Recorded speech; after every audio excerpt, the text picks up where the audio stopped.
जब मेरे पास as a बतौर डायरेक्टर इसका बेटन आया, तब मैंने इसके ऊपर एक अप्रोच ली कि मैं ये पिक्चर यंग लोगों के लिए बनाऊंगा। मेरा यहाँ शुरू से ये इसमें वो था कि ये सिर्फ एक मूवी ना हो, एक मूवमेंट हो। मुझे अभी 2 साल हो गए हैं, मैं सिर्फ इसी पे काम कर रहा हूँ। मैंने अपना तन मन धन सब लगा दिया है। जैसे कि सावरकर जी काला पानी इतने साल रहे, वैसे 2 साल से मैं काला पानी में हूँ। संदीप जी, क्या है ये फिल्म सावरकर, प्लीज़ इसके बारे में थोड़ा बताइए।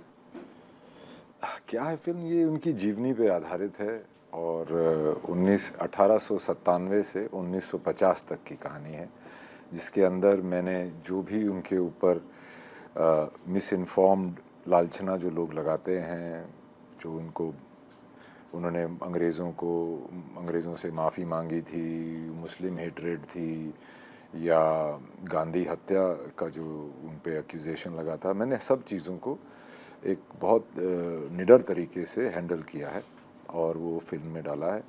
और ये फिल्म मेरे पास बतौर एक्टर आई थी, फिर मैंने इसके लिए वेट लूज़ करना शुरू कर दिया, क्योंकि पहली चीज़ जब ये फिल्म मेरे पास आई तो मेरे को यही लग रहा था कि मैं सावरकर जी जैसा तो दिखता नहीं हूँ। तो उसके बाद मैंने उसको साइड में रख के जब उनके बारे में पढ़ना शुरू किया, तो मैं स्कूल में मुझे हिस्ट्री का बहुत शौक़ था, तो मैं बहुत पढ़ता था। पर जब मुझे लगा था कि मैं सावरकर जी के बारे में जानता हूँ, पर जब मैंने सोचना शुरू किया तो मैं एक्चुअली में कुछ नहीं जानता हूँ एक्सेप्ट फॉर कि वो काला पानी गए थे। तो जब मैंने उनकी बारे में पढ़ना शुरू किया, तो शुरू में जब मैंने इंडिपेंडेंस स्ट्रगल की किताबें पढ़ी, तो उसमें जो आर्म्ड स्ट्रगल थी, जिसके बहुत लोग हिस्सा थे, वो सिर्फ एक पैराग्राफ में लिख दी जाती थी और ये लोग थे, इन्होंने कुछ नहीं कर पाए। तो फिर जब मैंने और उनके बारे में पढ़ना शुरू किया, तो मुझे रियलाइज़ हुआ कि कितनी सारी चीज़ें हैं, उनके व्यक्तित्व की कितने पहलू थे और कितनी सारी चीज़ें हैं और क्या-क्या चीज़ों से वो गुज़रे। वो सुन के फिर मेरा खून खौलने लगा कि भाई ये कहानी हमको क्यों नहीं बताई जाती, ना स्कूल में बताई जाती, ना पब्लिक में बात की जाती। उनका नाम लेते ही लोग कंट्रोवर्सियाँ बनाने लगते हैं, लालछना लगाने लगते हैं। उनके व्यक्तित्व पे, उनके देश की प्रति उनका प्रेम, उसके ऊपर, हर चीज़ के ऊपर। तब मुझे बहुत गुस्सा आया और फिर मैंने ठान ली कि मैं इसको करूँगा। हालांकि बहुत शुभचिंतकों ने कहा था कि आप तो कलाकार हो, एक अच्छे कलाकार हो, इससे आप एक पॉलिटिकल पार्टी के साथ जोड़ दिए जाओगे, एक पॉलिटिकल आइडियोलॉजी के साथ जोड़ दिए जाओगे। तो तब मैंने कहा था कि अगर मैं नेहरू जी पे फिल्म कर रहा होता तो क्या आप यही बात बोलते मुझे? बिल्कुल नहीं बोलते। तो फिर मैंने इसको किया। फिर कोई स्क्रिप्ट नहीं थी, मैंने वेट लूज़ कर दिया था, तो मैंने बोला कि मैं लिखने की कोशिश करता हूँ। तो उत्कर्ष नैथनी है, मेरे को राइटर हैं, उनके साथ मैंने इसकी स्क्रीन प्ले लिखा और वो स्क्रीन प्ले बहुत ताकतवर निकल के आया, क्योंकि मेरी मैनेजर और दोस्त पंचाली चक्रवर्ती ने जब मुझसे बोला था कि भाई ये पिक्चर देखने क्यों आएंगे लोग, आजकल तो गांधी जी को भी इतना याद नहीं करते। तब जब मेरे पास एज ए बतौर डायरेक्टर इसका बेटन आया, तब मैंने इसके ऊपर एक अप्रोच ली कि मैं ये पिक्चर यंग लोगों के लिए बनाऊंगा। इसका जो मेकिंग, टेक्निक्स, कैमरा, म्यूज़िक सब यंग लोगों के लिए होगा। तो क्योंकि मैं चाहता हूँ, मैंने ठाना था कि कॉलेज में लोग जैसे शे गुवेरा की या भगत सिंह जी की टी शर्ट पहन के जाते हैं, वैसे सावरकर जी की भी पहन के जाएं। मेरा यहाँ शुरू से ये इसमें वो था कि ये सिर्फ एक मूवी ना हो, एक मूवमेंट हो, जो कि हमारे एक जो इतिहास लिखा गया था आज़ादी के बाद, जिसमें सिर्फ एक ही पार्टी और कुछ चंद लोगों ने हमें स्वतंत्रता दिलाई थी।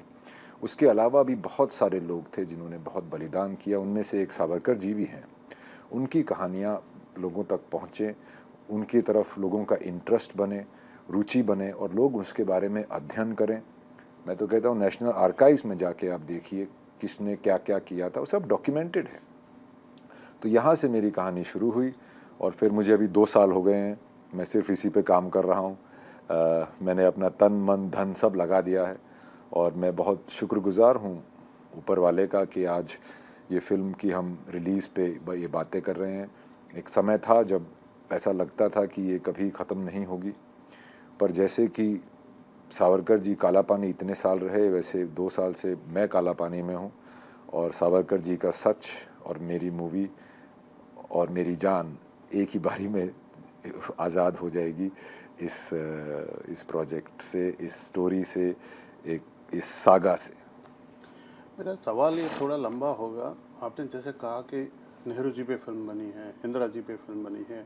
जब भी हम कांग्रेस शासित लोगों के प्रधानमंत्रियों के ऊपर फिल्में बनती दिखता है तो हम बड़ा उसको बायोपिक और कहानी की तरह पॉजिटिवली लेते हैं और सब उसकी चापलूसी भी हो फिल्म में तो भी हम उसको अच्छा मानते हैं। जी। क्या हमारे फिल्म मेकर में भी एक ब्रीड है कोई जो लेफ्ट विंगर राइट विंगर जो बात करते हैं कि क्या ऐसा होता है? आप भी सावरकर जी जो फिल्म बना रहे हो कोई छेड़छाड़ तो कर नहीं रहे, आप तो बायोपिक जैसा सब कुछ बता रहे हो जो असलियत है, फिर इस चीज़ का विरोध क्यों होने लगा इस तरह से?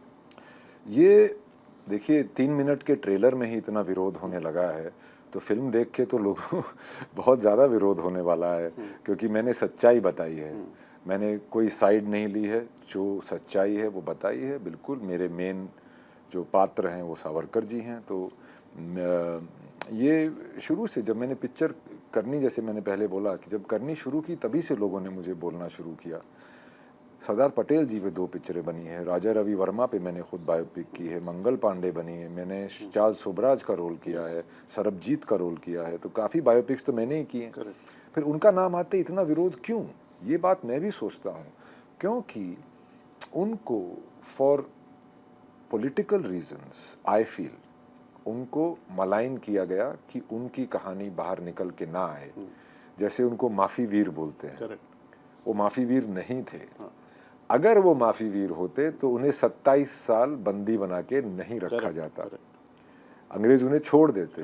तो यहीं से वो जो एक थ्योरी जो बना रखी है लोगों ने, वो यहीं डिबंक हो जाती है। जुडिशल सिस्टम में अगर आप कभी किसी कोर्ट के साथ पाला पड़ा हो, भगवान करे आपका ना पड़े, पर अगर पाला पड़ा हो तो कोर्ट को honourable court, yours obediently, your humble servant, your sincerely, ये सब एक लैंग्वेज होती है जो कोर्ट में लिखी जाती है। और सावरकर जी बेल याचिका जिसको बोलते हैं वो लिखते थे, वो खुद लॉयर थे, तो उन्होंने वो खुद लिखी। वो हक होता है किसी का भी, हक होता है। और भैया आप 27 साल की उम्र के हो, एक आज के दिनों में तो वो लड़के ही हो गए, राइट? उस तरफ तो आदमी हो जाते थे उस ज़माने में। और आपको 50 साल अगर जेल में 11/7 की जेल में डाल दिया जाए और आप वहाँ पे जाके क्या आप रिजॉर्ट की तरह रहने लग जाएंगे? बिल्कुल नहीं, आप उससे लड़ेंगे। तो सावरकर जी का ये मानना था कि साम दाम दंड भेद कुछ भी लगा के हमारा कर्तव्य है कि यहाँ से बाहर निकलें और वापस स्वतंत्रता की लड़ाई में जुड़ें, वहाँ पे सांस्कृतिक, सामाजिक, पॉलिटिकल हर तरह के काम में योगदान दें ताकि हम नया भारत बना सकें। तो ये उनकी सोच थी उसके ऊपर। और सिर्फ उन्होंने अपने लिए ही नहीं, बहुत लोगों के लिए लिखा था। सभी को छोड़ दिया गया था। सिर्फ सावरकर ब्रदर्स, जो बाबा राव सावरकर इनके बड़े भाई थे, जो भी काला पानी में रहे थे, वो इनसे भी बड़े अनसंग हीरो हैं। उनके ऊपर एक सेपरेटली पिक्चर बनाई जा सकती है। इनफैक्ट मैं कई बार अपने फ्रेम में देखता था और बहुत सारे लोग थे जिनको कईयों का तो मैं नाम भी नहीं दे पाया हूँ मूवी के अंदर, पर उनके सबको मैंने देख के कास्टिंग की थी। उन सब के ऊपर एक बायोपिक बन सकती है। श्याम जी वर्मा के ऊपर बन सकती है, मैडम कामा के ऊपर बन सकती है, लाला हरदयाल के ऊपर बन सकती है, भाई परमानंद के ऊपर बन सकती है। बहुत से ऐसे लोग थे, खुदीराम बोस, अनंत कन्हरे जिन्हें कोई नहीं जानता, मदन लाल धींगड़ा, भगत सिंह पे तो बन भी चुकी हैं, चंद्रशेखर आज़ाद और नेताजी पे बन चुकी हैं। तो ऐसी कई शख्सियत थीं जो कि कांग्रेस से जुड़ी नहीं थी। कांग्रेस एक क्या हुआ था कि 1857 में पूरे देश को निहत्था कर दिया गया था, क्योंकि जब वो उसको सिपाही म्यूटनी जिसको बोलते हैं, वो उसके बाद 1870 के दशक में वासुदेव फाड़के जैसे कुछ क्रांतिकारियों ने फिर से बंदूक उठाई और अंग्रेज़ों को मारना लूटना शुरू कर दिया। उनको भी मुखबरी में वो पकड़े गए और उनको भी मेनलैंड पे नहीं रखा, यमन भेज दिया। उनको फांसी नहीं लगाई, नहीं तो वो मार्टर बन जाते। उसके बाद उनको यमन में 3 साल के बाद चुपके से फांसी दे दी। फिर वो बढ़ता रहा। फिर तिलक जी पॉलिटिक्स में आए, रंगारी करके एक पूना के थे जो भी बहुत पार्टिसिपेट करते थे। उन्होंने गणेश उत्सव शुरू किया जो कि विसर्जन जो कि तिलक जी पूरे देश में लेके गए, जिसमें वो पहले भगवान के नाम लेते थे और फिर बीच में क्रांति का मैसेज देते थे। तो वो सब चीज़ें हुई। फिर 1897 में चाफेकर बंधु ने बंदूक उठाई, WC रैंड और लेफ्टिनेंट आयस्ट को उन्होंने मारा क्योंकि उनका अत्याचार बहुत बढ़ गया था। तो वहाँ से प्रेरित हुए थे विनायक सावरकर, और उन्होंने 1907 के करीब एक किताब लिखी थी कि जिसको सिपॉय म्यूटिनी से पूरा 1857 भारत का पहला स्वतंत्रता संग्राम, वो किताब बहुत वायरल हुई, जैसे आज की भाषा में बोलेंगे बहुत वायरल हुई। और पहले उन्होंने उसको लिखा था एक हिंदुस्तानी क्रांतिकारी के नाम से लिखा था। वो पहली बुक थी जो छपने से पहले बैन हो गई थी, फिर वो कोपनहेगन में जाके छपी थी।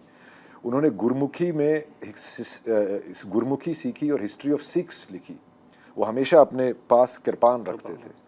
तो वो बहुत ही अलग सोच के प्रोग्रेसिव इंटेलेक्चुअल राइटर भी थे, कवि भी थे, एक इंडिपेंडेंट सोच के एक आइडियोलॉग भी थे। तो वो 1900 का जो पहला दशक था उसके अंदर बहुत सारी सीक्रेट सोसाइटीज़ बन गई थी। सावरकर जी ने मित्र मेला शुरू किया, फिर अभिनव भारत बनाई जो कि जिसमें 5-5 सदस्य होते थे, वो एक दूसरे ऑर्गेनाइजेशन के बारे में नहीं जानते थे। फिर पंजाब, बंगाल और मद्रास कॉन्स्टिट्यूंसी और बॉम्बे प्रोविंस के सारे आपस में बातचीत शुरू हो गई थी। यूरोप में क्रांतिकारियों का एक सीक्रेट सोसाइटी बन गई थी। भारत बंदूकें भेजी गई थी। लेनिन जी से मिलके उनसे बॉम्ब मैनुअल्स ली गई थी पेरिस में।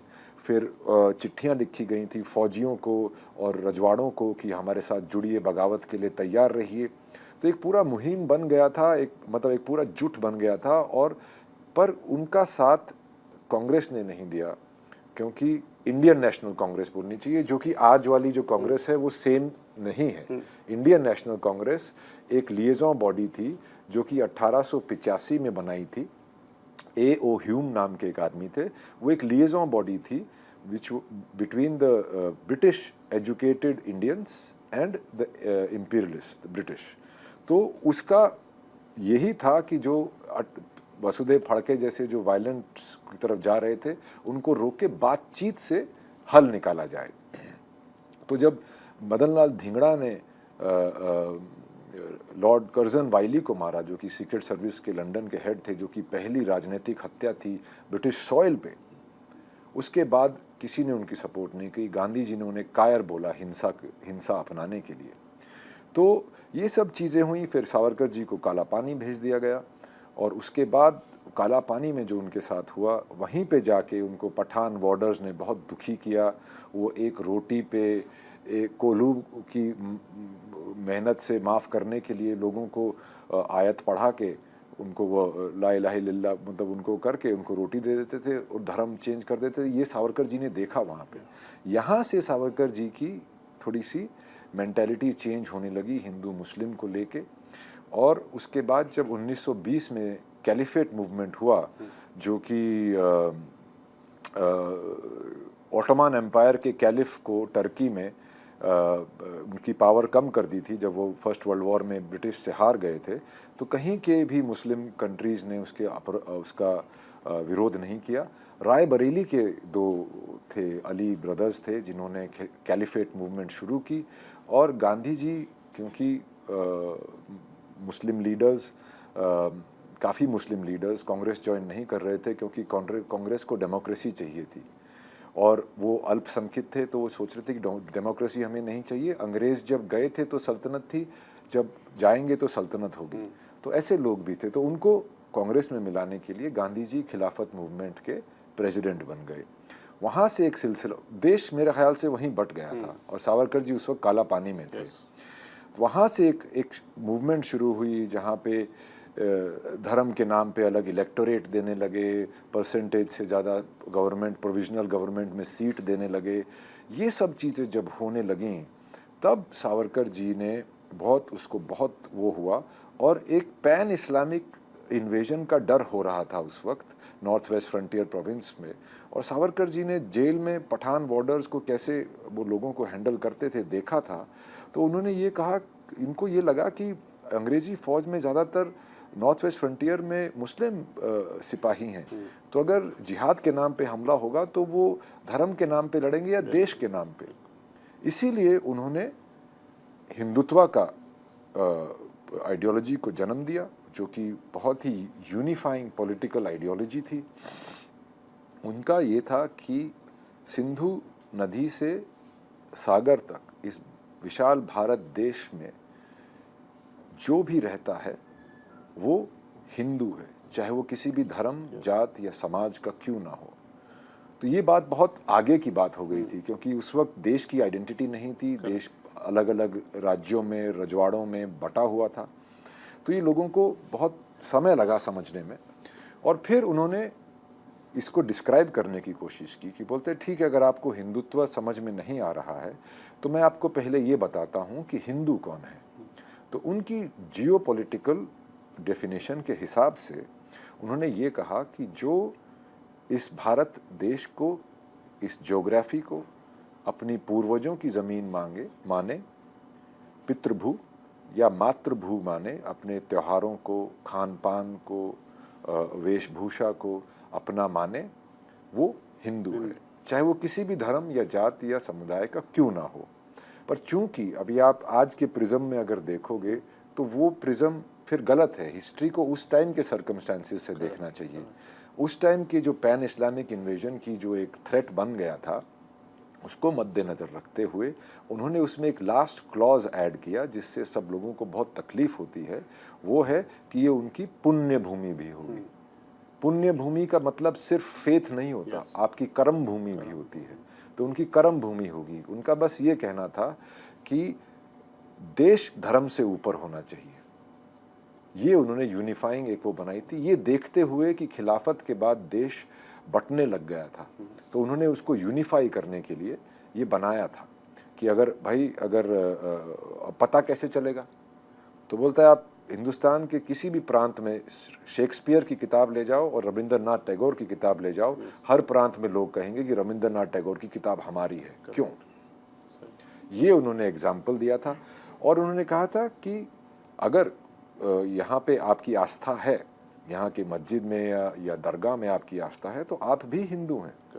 बुद्धिस्ट भी हिंदू हैं, जैन भी हिंदू हैं, सिख भी हिंदू हैं। सिख तो बोलते थे सबसे बड़े हिंदू हैं, क्योंकि एक ढाल भर के हिंद को बचाते आए हैं।